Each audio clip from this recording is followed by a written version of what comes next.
না মন কোথায় কখন পথে বসে রয়।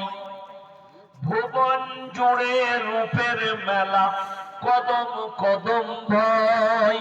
জানি না মন কোথায় কখন পথে বসে রয়।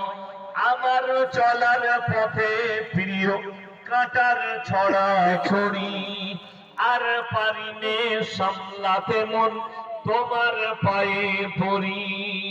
তোমার প্রেমের পীযুষ পানে ধরার বুকে রস, তোমার গুণের কিরণ গুণে গুণীর যত যশ। নীল আকাশে লতাই পাতাই তারাই যাবে হাসি, নিখিল জুড়ে যেথাই দেখি শুধুই তোমার মোহনবাসী। ইউসুফের ওই রূপের ভেতর তোমার রূপের আশিস মাগি। ঈসা মুসা ইব্রাহিম দাউদ নূহ সবই, সবার গুণে গুণী তুমি, ওগো আমার প্রিয় নবী। সকলে বলুন সাল্লাল্লাহু